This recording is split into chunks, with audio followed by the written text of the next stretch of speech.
JPC आ सेथि खेब Bonefire आरो Candle Lighting सेरेमनि खुंफुंनो साखाफारा बर'दिन बोथोरा फैयै फैयै सौफैलायबाय क्रिस्टियान धोरोमनि सुबुंफोरा बोसोरफ्रोमबो बे फोरबोखौ गाजा गोमजायै फालियो बेबायदिनो देग्लाय क'क्राझार गसाइगाव मुखुमानि सिङाव थानाय JPC नि मावसोम हानजाया जिसुनि जोनोम सान एबा बर'दिन बोथोरजों लोब्बा लाखिनानै गाजा गोमजायै Bonefire and Candle Lighting हाबाफारि खुंफुंनो साखाफारा जादों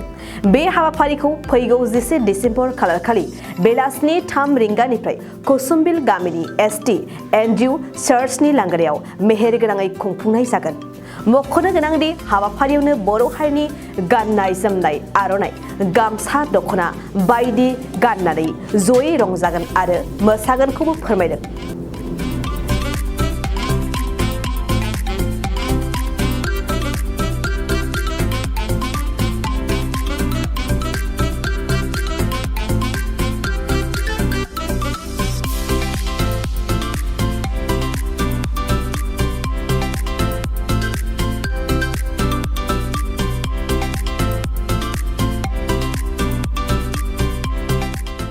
नोंथाङा सानाय सुनाय बेरामनि जेंनायाव गोग्लैदों नामा? जुदि नोंथाङा सानाय सुनाय दंब्ला जिंगासिनांगौ गैया। चिरां जिल्लानि बेंटल गेट साफागुरियाव दायो SI निउर' थेरापि सेन्टार दंसै।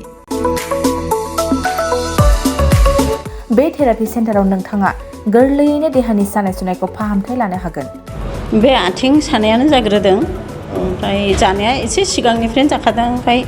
बिदिनो गुबुन गुबुन मुलि जाबाबायदों ओमफ्राय हामाखै दिनैनि ट्रिटमेन्टआ आङो एसे मोजां मोनसिनबाय जेरै सिं सानाय आफादावरि सानाय मोदोम जरा सानाय आइजोफोरनि जेंना खर' सानाय बायदि बेरामखौ फाहामनाय जायो लोगोसेयैनो बे सेन्टाराव थानानै फाहामथाय लानो हानायनिबो सुबिदा खालामदों नोंथांमोनहा